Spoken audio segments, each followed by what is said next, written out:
If we turn our backs and spit in his face, is God still gonna bless the USA? Adoniram Judson was a 19th century American Christian missionary who worked in Burma, what is now Myanmar.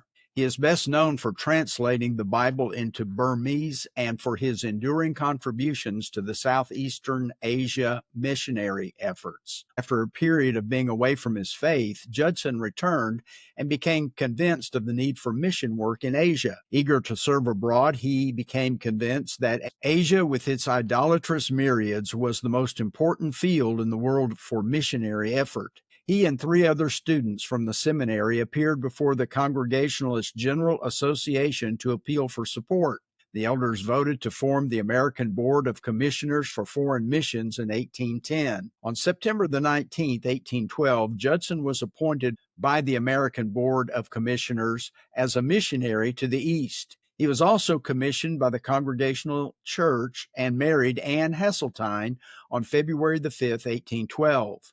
He was ordained the next day at the Tabernacle Church in Salem. Then on February the 19th, he set sail aboard the brig Caravan with Luther Rice, Samuel Newell, Harriet Newell, and his wife Anne, known as Nancy Judson.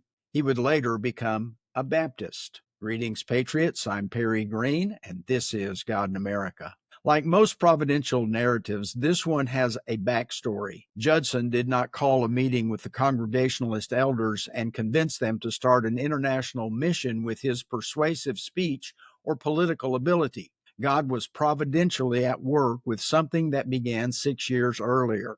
The famous Haystack prayer meeting took place in Williamstown, Massachusetts. It is recognized as a significant event in the history of modern missions. On a Saturday in August 1806, 5 students from Williams College gathered in a grove of trees near the Haystack River to discuss the theological aspects of missionary service. A thunderstorm suddenly interrupted their meeting, and the students, Samuel John Mills, James Richards, Francis Robbins, Harvey Loomis, and Byram Green, took shelter under a haystack until the sky cleared. The storm did not dampen their enthusiasm. Samuel Mills shared his burden that American missions would take the gospel throughout the Orient. The 5 interceded for international mission efforts and prayed fervently for the nations, particularly those unreached with the gospel.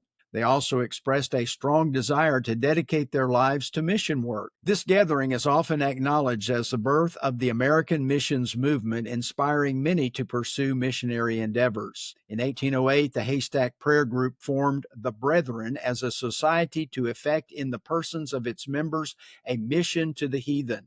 Adoniram joined the group in 1810, and he and these students inspired the establishment of America's first organized missionary society called the American Board of Commissioners for Foreign Missions. Several students, including Judson, were among the first group of foreign missionaries sent from America and went to Asia. Samuel Mills stayed behind and recruited others to go. Mills became the Haystack individual with the most significant influence on the modern mission movement.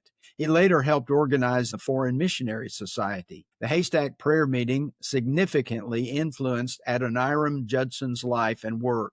His commitment to evangelism, Bible translation, and church planting in Burma has left a legacy. The Haystack meeting is celebrated in missionary history as a movement when young people were inspired to commit themselves to spreading Christianity around the world. Judson was one of the most notable figures who arose from this commitment. As a side note, we're seeing God move among young adults today. He could be preparing some of them for a similar service. By the time of Judson's death, he had translated the Bible into Burmese and half completed the Burmese English Dictionary. At the time, Burma had 100 churches and over 8,000 believers. By 2006, Myanmar had the 3rd largest number of Baptists worldwide behind the United States and India. In its first 50 years, the board sent over 1,250 missionaries. After 150 years, the American board had assisted in sending nearly 5,000 missionaries to 34 fields. It all began with a prayer meeting in a haystack during a thunderstorm. Throughout American history, we've seen God's providential hand. We've mentioned episodes during the various wars we've engaged in, but God is not the war God. He is overall, and sometimes his most evident and powerful actions occur regarding the physical battles the nation has fought. He is the God of the spiritual conflict as well. Paul reminds us of the invisible battle that's going on.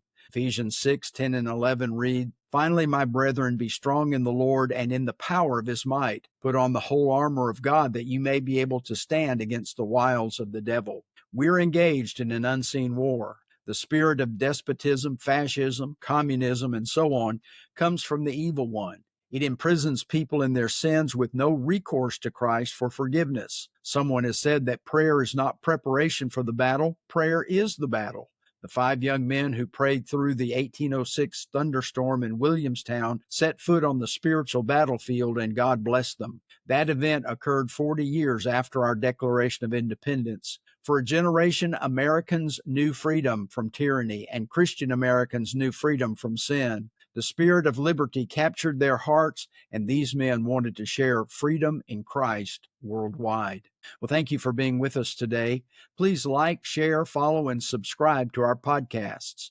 Until next time, let's keep the light of fervently praying for God's providence burning.